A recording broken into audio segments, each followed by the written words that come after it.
नमो भगवते तस्मै कृष्णायाद्भुतकर्मणे रूपनाम विभेदेन जगत्कीर्तियो यतः सच्चिदानन्दरूपाय विश्वोत्पत्त्यादिहेतवे तापत्रय विनाशाय श्रीकृष्णाय वयं नुमः। श्रीमद्भागवत महापुराण तृतीय स्कंध 9वां अध्याय। ब्रह्मा जी द्वारा भगवान की स्तुति। ब्रह्मा जी ने कहा, प्रभु, आज बहुत समय के बाद मैं आपको जान सका हूँ। अहो, कैसे दुर्भाग्य की बात है कि देहधारी जीव आपके स्वरूप को नहीं जान पाते।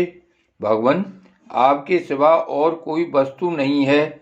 जो वस्तु प्रतीत होती है वह भी स्वरूपतः सत्य नहीं है, क्योंकि माया के गुणों के क्षुभित होने के कारण केवल आप ही अनेकों रूपों में प्रतीत हो रहे हैं। देव, आपकी चित्त शक्ति के प्रकाशित रहने के कारण अज्ञान आपसे सदा ही दूर रहता है। आपका यह रूप, जिसके नाभि कमल से मैं प्रकट हुआ हूँ, सैकड़ों अवतारों का मूल कारण है। इसे आपने सत्पुरुषों पर कृपा करने के लिए ही पहल प्रकट किया है। परमात्मन, आपका जो आनंदमात्र भेद रहित अखंड तेजोमय स्वरूप है, उसे मैं इससे भिन्न नहीं समझता। इसलिए मैंने विश्व की रचना करने वाले होने पर भी विश्वातीत आपके इस अद्वितीय रूप की ही शरण ली है। यही संपूर्ण भूत और इंद्रियों का भी अधिष्ठान है। हे विश्व कल्याण में मैं आपका उपासक हूँ। आपने मेरे हित के लिए ही मुझे ध्यान में अपना यह रूप दिखलाया है। जो पापात्मा विषयासक्त जीव हैं, वे ही इसका अनादर करते हैं। मैं तो आपको इसी रूप में बार बार नमस्कार करता हूँ। मेरे स्वामी, जो लोग वेद रूप वायु से लाई हुई आपके चरण रूप कमल कोश की गंध को अपने कर्णपुटों से ग्रहण करते हैं, उन अपने भक्तजनों के हृदय कमल से आप कभी दूर नहीं होते, क्योंकि वे पराभक्ति रूप डोरी से आपके पाद पद्मों को बांध लेते हैं। जब तक पुरुष आपके अभय पद चरणारविंदों का आश्रय नहीं लेता, तभी तक उसे धन, घर और बंधुजनों के कारण प्राप्त होने वाले भय, शोक, लालसा, दीनता और अत्यंत लोभ आदि सताते हैं, और तभी तक उसे मेरेपन का दुराग्रह रहता है, जो दुख का एकमात्र कारण है। जो लोग सब प्रकार के अमंगलों को नष्ट करने वाले आपके श्रवण कीर्तन आदि प्रसंगों से इंद्रियों को हटाकर लेश मात्र विषय सुख के लिए दीन और मन ही मन लालायित होकर निरंतर दुष्कर्मों में लगे रहते हैं, उन बेचारों की बुद्धि देव ने हर ली है। अच्युत उरुक्रम, इस प्रजा को भूख प्यास, वात पित्त कफ, सर्दी गर्मी, हवा और वर्षा से परस्पर एक दूसरे से तथा कामाग्नि और दुसह क्रोध से बार बार कष्ट उठाते देखकर मेरा मन बड़ा खिन्न होता है। स्वामिन, जब तक मनुष्य इंद्रिय और विषय रूपी माया के प्रभाव से आपसे अपने को भिन्न देखता है, तब तक उसके लिए इस संसार चक्र की निवृत्ति नहीं होती। यद्यपि यह मिथ्या है, तथापि कर्म फल भोग का क्षेत्र होने के कारण उसे नाना प्रकार के दुखों में डालता रहता है।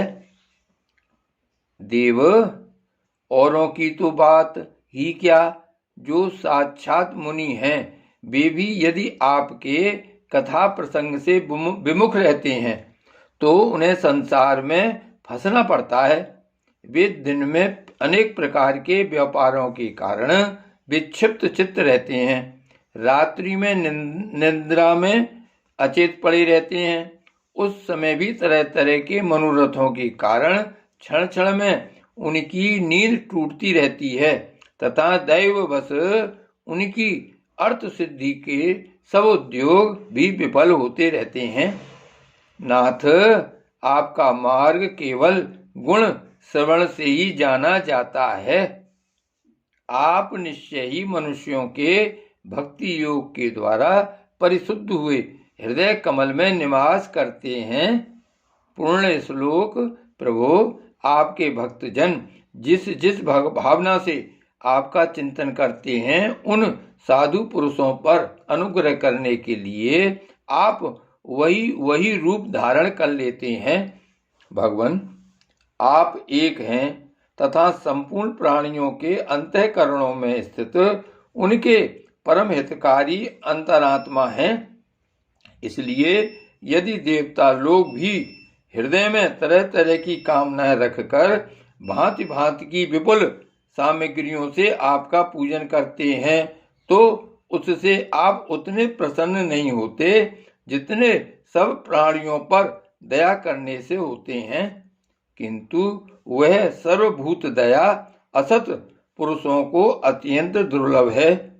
जो कर्म आपको अर्पण कर दिया जाता है उसका कभी नाश नहीं होता, वह अक्षय हो जाता है। अतः नाना प्रकार के कर्म, यज्ञ, दान, कठिन तपस्या और व्रत आदि के द्वारा आपकी प्रसन्नता प्राप्त करना ही मनुष्य का सबसे बड़ा कर्म फल है। क्योंकि आपकी प्रसन्नता होने पर ऐसा कौन फल है जो सुलभ नहीं हो जाता। आप सर्वदा अपने स्वरूप के प्रकाश से ही प्राणियों के भेद भ्रम रूप अंधकार का नाश करते रहते हैं तथा ज्ञान के अधिष्ठान साक्षात परम पुरुष हैं। मैं आपको नमस्कार करता हूँ। संसार की उत्पत्ति, स्थिति और संहार के निमित्त से जो माया की लीला होती है वह आपका ही खेल है। अतः आप परमेश्वर को मैं बार बार नमस्कार करता हूँ। जो लोग प्राण त्याग करते समय आपके अवतार, गुण और कर्मों को सूचित करने वाले देवकी नंदन, जनार्दन, कंस निकंदन आदि नामों का विवश होकर भी उच्चारण करते हैं, वे अनेकों जन्मों के पापों से तत्काल छूटकर मायादि आवरणों से रहित ब्रह्मपद प्राप्त करते हैं। आप नित्य अजन्मा हैं। मैं आपकी शरण लेता हूँ। भगवान, इस विश्व वृक्ष के रूप में आप ही विराजमान हैं। आप ही अपनी मूल प्रकृति को स्वीकार करके जगत की उत्पत्ति, स्थिति और प्रलय के लिए मेरे, अपने और महादेव जी के रूप में 3 प्रधान शाखाओं में विभक्त हुए हैं और फिर प्रजापति एवं मनु आदि शाखा प्रशाखाओं के रूप में फैलकर बहुत विस्तृत हो गए हैं। मैं आपको नमस्कार करता हूँ। भगवान, आपने अपनी आराधना को ही लोकों के लिए कल्याणकारी स्वधर्म बताया है, किंतु वे इस ओर से उदासीन रहकर सर्वदा विपरीत निषिद्ध कर्मों में लगे रहते हैं। ऐसी प्रमाद की अवस्था में पड़े हुए इन जीवों की जीवन आशा को जो सदा सावधान रहकर बड़ी शीघ्रता से काटता रहता है, वह बलवान काल भी आपका ही रूप है। मैं उसे नमस्कार करता हूँ। यद्यपि मैं सत्यलोक का अधिष्ठाता हूँ, जो 2 पदार्थ पर्यंत रहने वाला और समस्त लोकों का वंदनीय है, तो भी आपके उस काल रूप से डरता रहता हूँ। उससे बचने और आपको प्राप्त करने के लिए ही मैंने बहुत समय तक तपस्या की है। आप ही अधियज्ञ रूप से मेरी इस तपस्या के साक्षी हैं। मैं आपको नमस्कार करता हूँ। आप पूर्ण काम हैं। आपको किसी विशेष सुख की इच्छा नहीं है, तो भी आपने अपनी बनाई हुई धर्म मर्यादा की रक्षा के लिए पशु पक्षी, मनुष्य और देवता आदि जीव योनियों में अपनी ही इच्छा से शरीर धारण कर अनेकों लीलाएं की हैं। ऐसे आप पुरुषोत्तम भगवान को मेरा नमस्कार है। प्रभु, आप अविद्या, अस्मिता, राग, द्वेष और अभिनिवेश पांचों में से किसी के भी अधीन नहीं हैं। तथापि इस समय जो सारे संसार को अपने उदर में लीन कर भयंकर तरंगमालाओं से विक्षुब्ध प्रलयकालीन जल में अनंत विग्रह की कोमल सैया पर शयन कर रहे हैं, वह पूर्व कल्प की कर्म परंपरा से श्रमित हुए जीवों को विश्राम देने के लिए ही है। आपके नाभि कमल रूप भवन से मेरा जन्म हुआ है। यह संपूर्ण विश्व आपके उदर में समाया हुआ है। आपकी कृपा से ही मैं त्रिलोकी की रचना रूप उपकार में प्रवृत्त हुआ हूँ।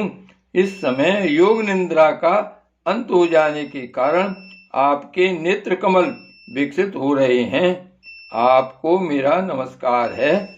आप संपूर्ण जगत के एकमात्र सुहृदय और आत्मा हैं तथा शरणागतों पर कृपा करने वाले हैं। अतः अपने जिस ज्ञान और ऐश्वर्य से आप विश्व को आनंदित करते हैं, उसी से मेरी बुद्धि को भी युक्त करें, जिससे मैं पूर्व कल्प के समान इस समय भी जगत की रचना कर सकूं।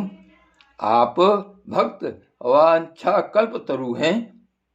अपनी शक्ति लक्ष्मी जी के सहित अनेकों गुणावतार लेकर आप जो जो अद्भुत कर्म करेंगे, मेरा यह जगत की रचना करने का उद्यम भी उन्हीं में से एक है। अतः इसे रचते समय आप मेरे चित्त को प्रेरित करें, शक्ति प्रदान करें, जिससे मैं सृष्टि रचना विषयक अभिमान रूप मल से दूर रह सकूं। प्रभु, इस प्रलयकालीन जल में शयन करते हुए आप अनंत शक्ति परम पुरुष के नाभि कमल से मेरा प्रादुर्भाव हुआ है और मैं हूँ भी आपकी ही विज्ञान शक्ति। अतः इस जगत के विचित्र रूप का विस्तार करते समय आपकी कृपा से मेरी वेद रूप वाणी का उच्चारण लुप्त न हो। आप अपार करुणा में पुराण पुरुष हैं। आप परम प्रेममयी मुस्कान के सहित अपने नेत्र कमल खोलिए और शेष शैया से उठकर विश्व के उद्भव के लिए अपनी सुमधुर वाणी से मेरा विषाद दूर कीजिए।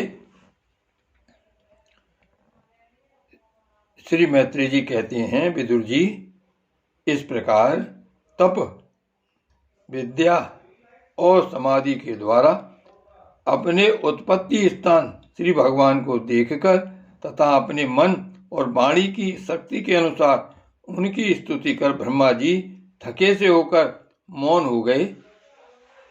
श्री मधुसूदन भगवान ने देखा कि ब्रह्मा जी इस प्रलय जल राशि से बहुत घबराए हुए हैं तथा लोक रचना के विषय में कोई निश्चित विचार न होने के कारण उनका चित्त बहुत खिन्न है। तब उनके अभिप्राय को जानकर वे अपनी गंभीर वाणी से उनका खेद शांत करते हुए कहने लगे। श्री भगवान ने कहा, वेद गर्भ, तुम विषाद के वशीभूत हो, आलस्य न करो, सृष्टि रचना के उद्यम में तत्पर हो जाओ। तुम मुझसे जो कुछ चाहते हो उसे तो मैं पहले ही कर चुका हूँ। तुम एक बार फिर तप करो और भागवत ज्ञान का अनुष्ठान करो। उनके द्वारा तुम सब लोगों को स्पष्टतया अपने अंतःकरण में देखोगे। फिर भक्ति युक्त और समाहित चित्त होकर तुम संपूर्ण लोक और अपने में मुझको व्याप्त देखोगे तथा मुझ में संपूर्ण लोक और अपने आप को देखोगे। जिस समय जीव काष्ठ में व्याप्त अग्नि के समान समस्त भूतों में मुझे ही स्थित देखता है, उसी समय वह अपने अज्ञान रूप मल से मुक्त हो जाता है। जब वह अपने को भूत, इंद्रिय, गुण और अंतःकरण से रहित तथा स्वरूपतः मुझसे अभिन्न देखता है, तब मोक्ष पद प्राप्त कर लेता है।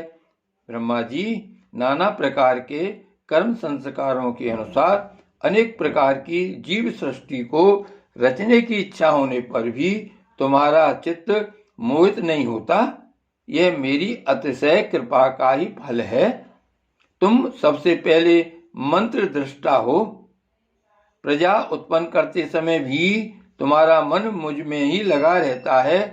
इसी से पाप में रजोगुण तुमको बांध नहीं पाता। तुम मुझे भूत, इंद्रिय, गुण और अंतःकरण से रहित समझते हो। इससे जान पड़ता है कि यद्यपि देहधारी जीवों को मेरा ज्ञान होना बहुत कठिन है, तथापि तुमने मुझे जान लिया है। मेरा आश्रय कोई है या नहीं, इस संदेह से तुम कमल नाल के द्वारा जल में उसका मूल खोज रहे थे। सो मैंने तुम्हें अपना यह स्वरूप अंतःकरण में ही दिखलाया है। प्यारे उद्धव जी, प्यारे ब्रह्मा जी, तुमने जो मेरी कथाओं के वैभव से युक्त मेरी स्तुति की है और तपस्या में जो तुम्हारी निष्ठा है, वह भी मेरी ही कृपा का फल है। लोक रचना की इच्छा से तुमने सगुण प्रतीत होने पर भी जो निर्गुण रूप से मेरा वर्णन करते हुए स्तुति की है, उससे मैं बहुत प्रसन्न हूँ। तुम्हारा कल्याण हो। मैं समस्त कामनाओं और मनोरथों को पूर्ण करने में समर्थ हूँ। जो पुरुष नित्य प्रति इस स्तोत्र द्वारा स्तुति करके मेरा भजन करेगा, उस पर मैं शीघ्र ही प्रसन्न हो जाऊंगा। तत्ववेत्ताओं का मत है कि पूर्त, तप, यज्ञ, दान, योग और समाधि आदि साधनों से प्राप्त होने वाला जो परम कल्याण में फल है, वह मेरी प्रसन्नता ही है। विधाता, मैं आत्माओं का भी आत्मा और स्त्री पुत्रादि प्रियों का भी प्रिय हूँ। देहादि भी मेरे ही लिए प्रिय हैं, अतः मुझसे ही प्रेम करना चाहिए। ब्रह्मा जी, त्रैलोकी को तथा जो प्रजा इस समय मुझ में लीन है, उसे तुम पूर्व कल्प के समान मुझसे उत्पन्न हुए अपने सर्व वेदमय स्वरूप से स्वयं ही रचो।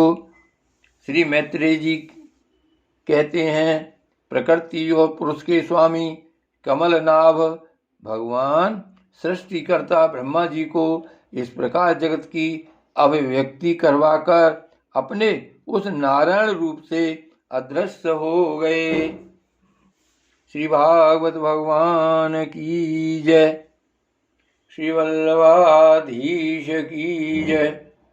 श्री गोवर्धननाथ की जय। श्याम स्वरूप श्री यमुने महारानी की जय। जय जय श्री गोकुलेश, जय जय श्री गोकुलेश, जय जय श्री गोकुलेश।